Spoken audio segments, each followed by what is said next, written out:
વાલા વિદ્યાર્થી મિત્રો, ગણિતના આ ઓનલાઈન ક્લાસીસમાં આપનું હાર્દિક સ્વાગત છે. આપ મારી સાથે એટલે કે હર્ષદ સર સાથે ગણિત હસતા હસતા રમતા રમતા ભણી રહ્યા છો.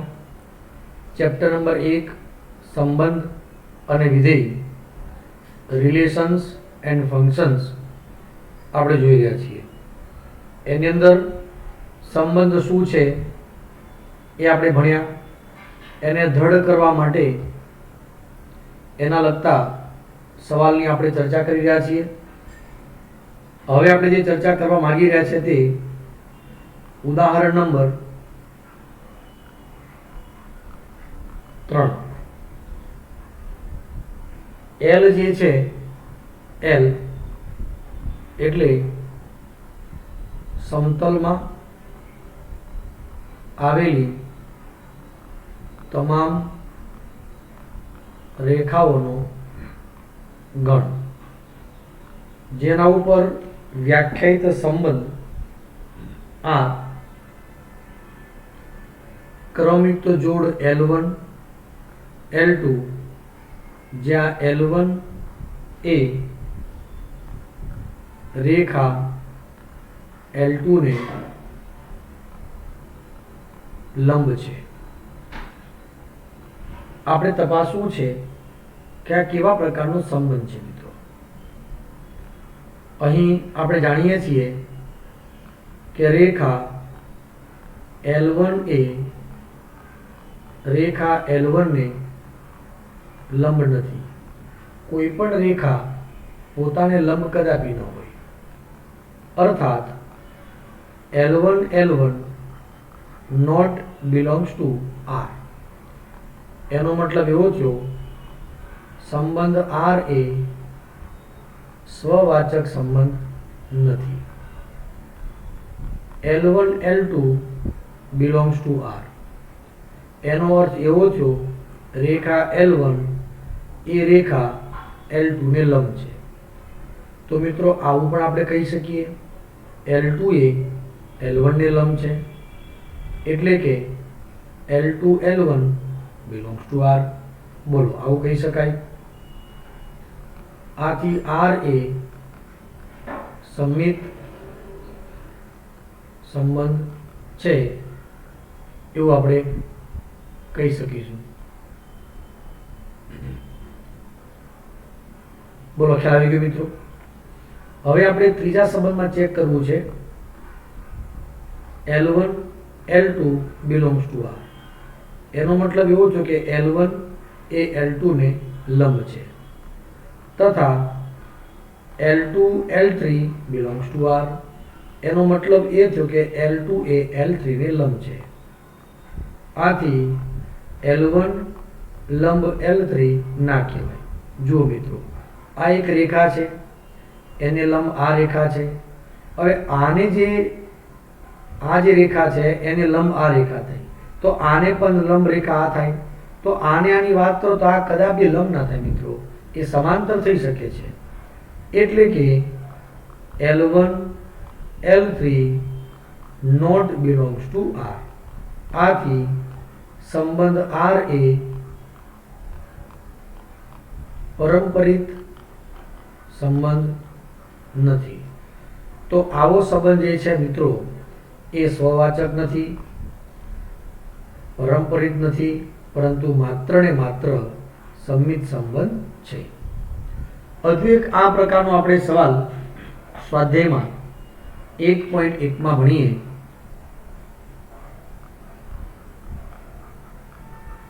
સ્વાધ્યાય 1.1 માં આ પ્રકારનો એક એક્ઝામ્પલ છે અને તે છે એક્ઝામ્પલ નંબર 14.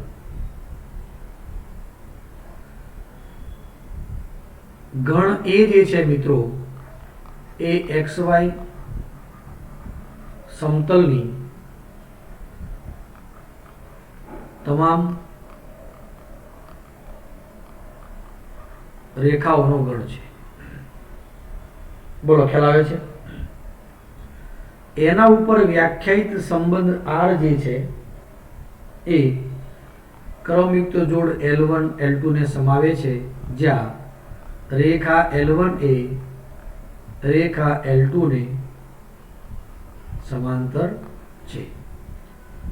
તો વાલા મિત્રો, આ કેવા પ્રકારનો સંબંધ છે તે આપણે સાબિત કરવો છે. તો સૌથી પહેલા આપણે એવું કહી શકીએ, રેખા L1 એ રેખા L1 ને સમાંતર છે. આમે આપણે પ્રશ્નમાં સ્વીકારવા પણ કીધું છે, અને કોઈ પણ રેખા પોતાને સમાંતર છે એમ આપણે કહી શકીએ, જેથી L1 L2 belongs to R. માટે R એ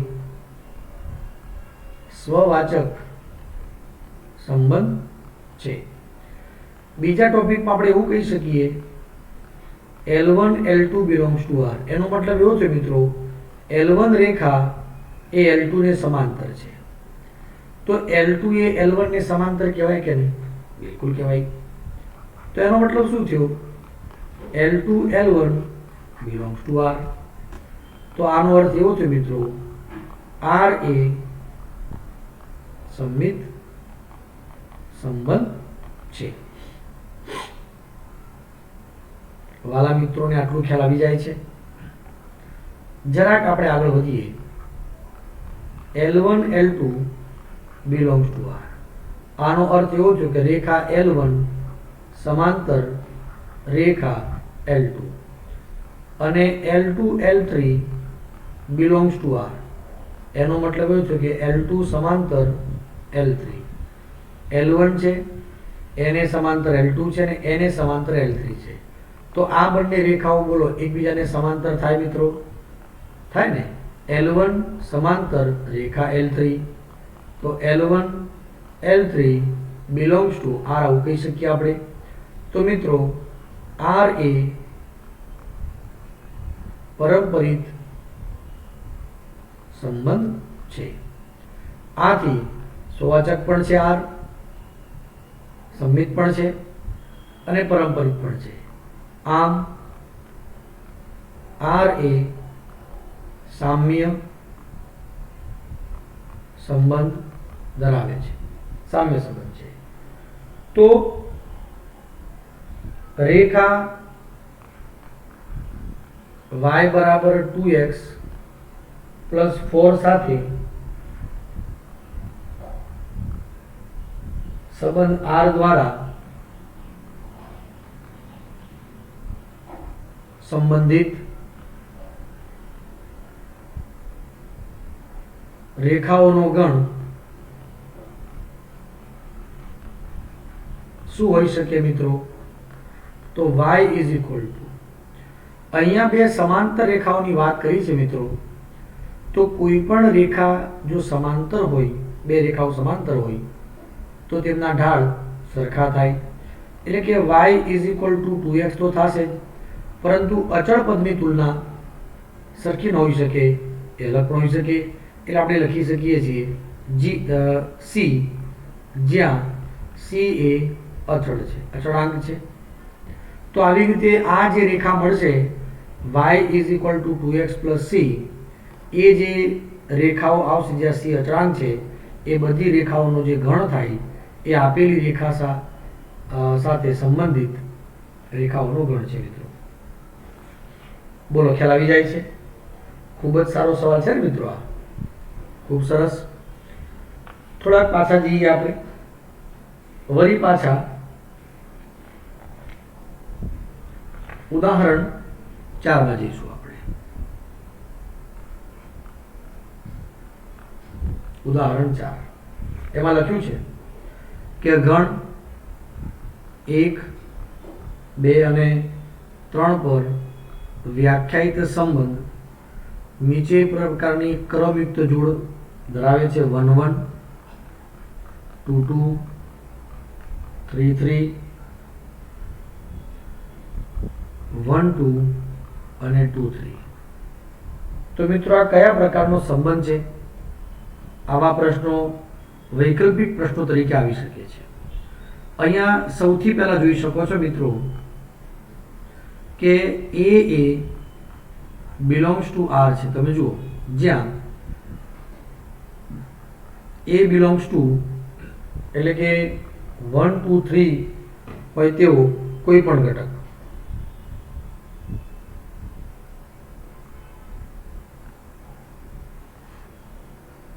અહીંયા 1 1 છે, 2 2 છે, 3 3 છે, બધા ઘટકો એ સંબંધ આરમાં છે, માટે આર એ સ્વવાચક છે. બીજું મિત્રો 1 2 નામનો ઘટક સંબંધ આરમાં છે, પરંતુ એનો ઉલટો 2 1 એ આરમાં નથી. આથી આર એ સંમિત સંબંધ નથી. નંબર 3, 1 2 નામનો સભ્ય એ આરમાં છે, 2 3 નામનો સભ્ય પણ આરમાં છે. તો બોલો આ જે સંબંધ હોવો જોઈએ 1 અને 3 એ આરમાં હોવો જોઈએ, પણ દેખાતો નથી, છે જ નહીં. આથી આર એ પરંપરિત નથી. તો અહીંયા આર માત્ર ને માત્ર શું છે? સ્વવાચક છે, પરંતુ સંમિત પણ નથી અને પરંપરિત પણ નથી. બોલો બધા બાળકોને ખ્યાલ આવી જશે. ઉદાહરણ 5 ની આપણે વાત કરીએ છીએ. ઝેડ જે છે એ પૂર્ણાંકોનો ગણ છે કે જેની અંદર ધન પૂર્ણાંક હોય, ઋણ પૂર્ણાંક હોય અને 0 નો સમાવેશ થાય છે. આ પૂર્ણાંક ઉપર વ્યાખ્યાયિત સંબંધ આર કર્વયુક્ત જોડ AB જ્યાં 2 a b નો અવયવ છે. મિત્રો આને બીજા શબ્દમાં એમ પણ કહી શકાય a b એ 2 વડે વિભાજ્ય છે. આનો અર્થ આમ પણ લખી શકાય. હવે મારે ચર્ચા કરવી છે આની અંદર ક્યાંક અહીંયા પ્રશ્ન પૂછ્યો છે મિત્રો કે આ કેવા પ્રકારનો સંબંધ છે. હવે આપણે એમ કહીએ છીએ કે હું a કહું તો આનો જવાબ 0 આવે મિત્રો. તો 0 એ 2 વડે બોલો વિભાજ્ય થાય કે ના થાય? તમે જ કોને બેન, તમે જ કોને થાય કે ના થાય? ભાઈ તમે. ઓકે, વિભાજ્ય છે જ. 0 એ કોઈ પણ સંખ્યા વડે વિભાજ્ય છે. તો એનો એવો કે મતલબ મિત્રો કે a બિલોંગ્સ ટુ આર થયો કે નહીં? આથી કહી શકાય કે આર એ સ્વવાચક સંબંધ છે. ક્લિયર? હવે હું એમ કહું છું કે AB બિલોંગ્સ ટુ આર. એનો મતલબ એવો થયો a b એ 2 વડે વિભાજ્ય છે. હવે a b 2 વડે વિભાજ્ય હોય તો b a પણ 2 વડે વિભાજ્ય થાય જ. હા, ભાગફળ આનું વિરોધી એટલે કે ઋણ સંખ્યા હોઈ શકે છે, પણ 2 વડે વિભાજ્ય તો થાય જ. તો એનો મતલબ શું થયો કે b એ પણ r સાથે સંબંધ ધરાવે છે. તો r એ સંમિત સંબંધ છે એવું આપણે કહી શકીશું મિત્રો. ત્રીજા વિકલ્પમાં આપણે ચર્ચા કરવી છે AB બિલોંગ્સ ટુ R. એનો મતલબ એવો થયો કે a b એ 2 વડે વિભાજ્ય છે, તો હું લખું છું અહીંયા ભાગફળ k1. તથા BC ની હું વાત કરું તો b c પણ 2 વડે વિભાજ્ય છે, તો એનું ભાગફળ મેં લખ્યું k2. અહીંયા મારે એ કહેવું છે તમને કે k1 k2 કોઈ પણ પૂર્ણાંક સંખ્યા છે, ધન હોઈ શકે, ઋણ હોઈ શકે. હવે જો આપણે આ બંનેનો સરવાળો કરીએ a b વત્તા b c તો 2k1 વત્તા 2k2 થશે. આમાંથી b કેન્સલ કરીએ તો a c is equal to 2 common k1 plus k2. આ કિંમત સાથે 2 ગુણાયેલા છે એટલે આ સંખ્યા 2 વડે વિભાજ્ય છે. તો કોણ 2 વડે વિભાજ્ય થયું? a c એ 2 વડે વિભાજ્ય છે એમ કહેવાય. એનો મતલબ એવો થયો AC એ R સાથે સંબંધ ધરાવે છે, આથી આર એ પરંપરિત સંબંધ છે। મિત્રો આથી કહી શકીએ કે આર એ સામ્ય સંબંધ છે। બોલો, ખ્યાલ આવી જશે? એકદમ ક્લિયર? મિત્રો એક્ઝેક્ટ આ જ પ્રકારનો આપણે પ્રશ્ન જો જોઈએ તો તે છે સ્વાધ્યાય 1.1 માં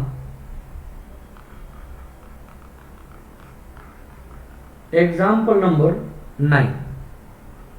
પ્રશ્ન વાંચી લઈએ પહેલા આપણે। ઘણ એ x belongs to z જ્યાં 0 less than equal to x less than equal to 12। તો મિત્રો આમાં કઈ કિંમતો આવી શકે છે?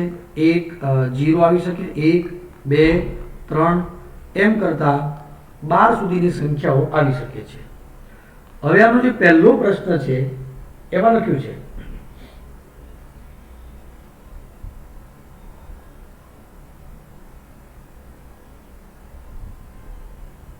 કે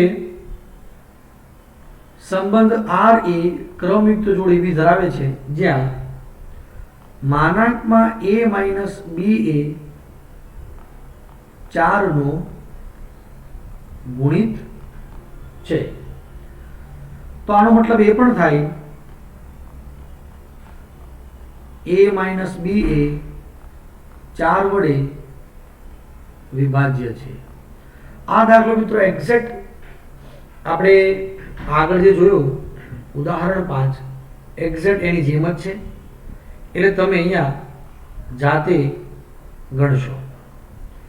આ સામ્ય સંબંધ તો છે, નક્કી થઈ ગયું, પણ આમાં વધુ એક પ્રશ્ન પૂછ્યો છે જેનો મારે તમને જવાબ આપવો છે। એમાં લખ્યું છે કે આમાં એક સાથે સંબંધ આર ધરાવતા ઘટકોનો ગણ। અહીં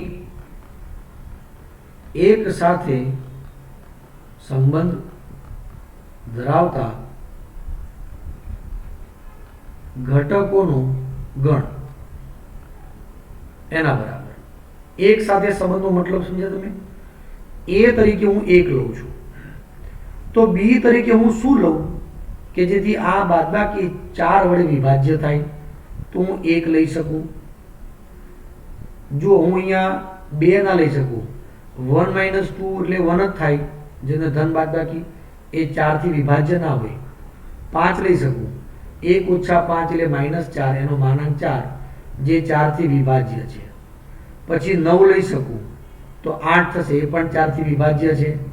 પછી 10 નહીં, 11 નહીં, 12 નહીં, 13 લઈ શકાય, પણ 13 અહીંયા આ ગણમાં આવતા જ નથી। તો અહીંયા એક સાથે સંબંધ ધરાવતા ઘટકોનો ગણ 1, 5, 9 થશે।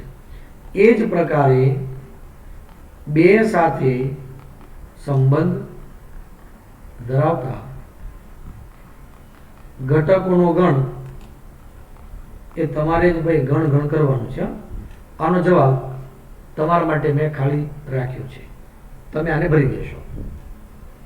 આની અંદર જ બીજો પ્રશ્ન છે કે સંબંધ આર એ ક્રમયુક્ત જોડ એવી દર્શાવે છે જ્યાં a બરાબર b। તો મિત્રો આની સાબિતી આપણે આપી છે, તો સૌથી પહેલા આપણે જાણીએ છીએ a બરાબર એ થાય જ, સાચી વાત છે। તો a બિલોંગ્સ ટુ r કહી શકાય। જો બંને ઘટકો સરખા લઉં તો a is equal to a, સાચી વાત છે ને? માટે r એ સ્વવાચક સંબંધ છે એમ કહી શકાય। નંબર 2, હું કહું છું AB belongs to R, તો એનો અર્થ એવો થયો કે A અને B સરખા છે। તો બોલો B અને A સરખા થાય મિત્રો? બિલકુલ થાય। તો હું કહી શકું BA belongs to R, માટે R એ સંમિત સંબંધ છે, આવું આપણે કહી શકીશું। ત્રીજામાં આપણે કહેવું છે કે AB belongs to R, આનો અર્થ એવો થયો A બરાબર B, અને BC belongs to R, એનો અર્થ એવો થયો B બરાબર C। હવે જુઓ મિત્રો, A બરાબર B કહેતા હોય અને બી બરાબર સી કહેતા હોય તો એ બરાબર સી થાય મિત્રો? બિલકુલ થાય. તો A C belongs to R. શું બધા બાળકોને ખ્યાલ આવે છે? આથી આપણે એમ કહી શકીએ આર એ પારંપરિક સંબંધ છે. ક્લિયર દોસ્તો? તો આર એ પારંપરિક સંબંધ છે એનો મતલબ એવો છે મિત્રો કે આર એ સામ્ય સંબંધ છે. તો આર એ પારંપરિક પણ છે, સંમિત પણ છે અને સ્વાચક પણ છે. તો આર ને આપણે સામ્ય સંબંધ કહીશું. હવે આમાં એક પ્રશ્ન પૂછ્યો છે મિત્રો કે એક સાથે સંબંધ આર ધરાવતા ઘટકોનો ગણ એના બરાબર. એટલે જો હું એ બરાબર અહીંયા 1 લઉં છું તો એવો કયો ઘટક મારે લેવો જોઈએ અહીંયા કે જેથી આરમાં ક્રમયુક્ત જોડ આવી જાય?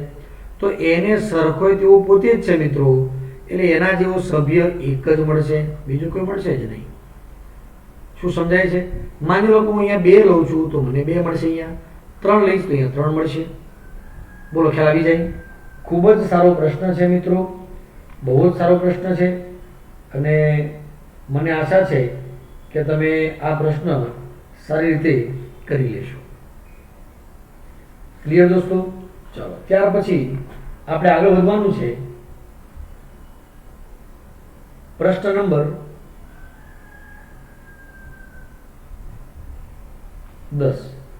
10 ની અંદર ઉદાહરણ આપવાના છે. એ પ્રકારનો પ્રશ્ન આપણે જોઈશું નહીં. બરાબર છે મિત્રો? આપણે જોઈશું દાખલો નંબર 11. જોજો શું કીધું છે તે.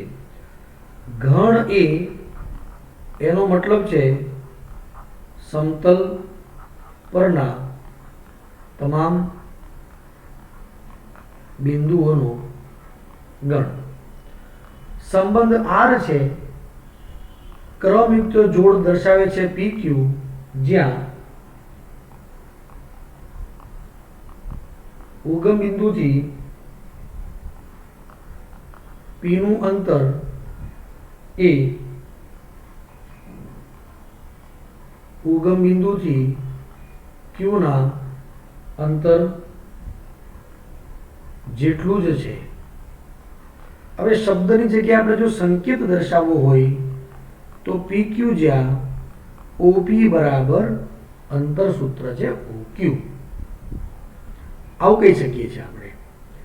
પ્રથમ વિચાર કરીએ આપણે બિંદુ P માટે. બિંદુ P માટે OP બરાબર OP કહેવાય? તો કહેવાય જ ને ભાઈ. ઉગમ બિંદુથી P નું અંતર ને ઉગમ બિંદુથી P નું અંતર સરખું થવાનું છે.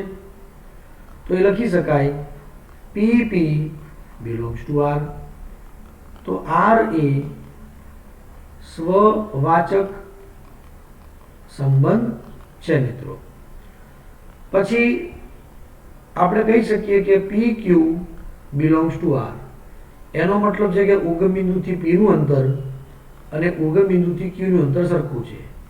તો OQ બરાબર OP આવું કહી શકાય. તો પછી મિત્રો QP belongs to R કહી શકાય. હાસ તો વળી કેમ ના કહી શકાય ભાઈ? તો એનો મતલબ એવો થયો R એ સંમિત સંબંધ છે, આવું આપણે કહી શકીશું. બોલો, ખ્યાલ આવી જાય છે? હવે હું એમ કહું છું કે PQ belongs to R. આનો અર્થ એવો થયો કે ઉગમ બિંદુથી P નું અંતર અને ઉગમ બિંદુથી Q નું અંતર સરખું છે. તથા બિંદુ QR belongs to R. ઉગમ બિંદુથી Q નું અંતર અને ઉગમ બિંદુથી R નું અંતર સમાન છે. તો બોલો, આથી એવું કહી શકાય OP is equal to OR, એટલે કે PR belongs to R. કેવાય મિત્રો? હાસ તો વળી કેમ ને કહી શકાય? તો આપણે કહીશું R એ પારંપરિક સંબંધ છે. આમ R જે છે એ સામ્ય સંબંધ છે. તો મિત્રો આર એ સ્વવાચક પણ છે, સંમિત પણ છે અને પરંપરિત પણ છે, એટલે સામ્ય સંબંધ કહી શકાય. બોલો, ખ્યાલ આવી જાય છે? હવે આમાં પેટા પ્રશ્ન આપણને પૂછ્યો છે મિત્રો કે ભાઈ વધુમાં આપણે દર્શાવવાનું છે કે ઉગમ બિંદુ સિવાયના બિંદુ P સાથે સંબંધ ધરાવતા બધા જ બિંદુનો ગણ એ P માંથી પસાર થતું અને ઉગમ બિંદુ કેન્દ્રવાળું વર્તુળ છે. તો માની લો કે આ આપણે અક્ષોની વચ્ચે આ ઉગમ બિંદુ લીધું છે.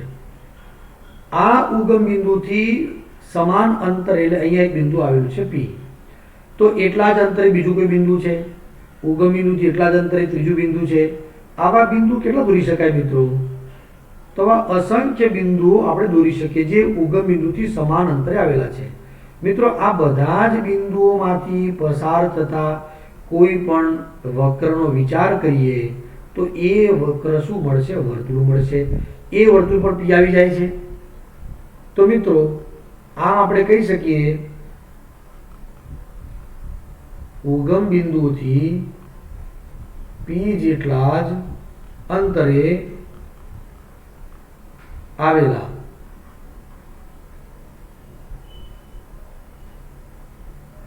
બિંદુઓનો ગણ એક વર્તુળ રચે છે જેનું કેન્દ્ર O તથા P એ તે વર્તુળ પરનું બિંદુ થશે. બોલો, ખ્યાલ આવી જાય છે? તો મિત્રો આ પ્રકારે આપણે આ પ્રશ્ન ભણીશું મિત્રો. તો આજનો ટોપિક આપણે અહીંયા સુધી રાખીશું. નવા વિડીયોમાં ફરી પાછા સંબંધને લગતા સવાલની પ્રેક્ટિસ કરીશું. ધન્યવાદ.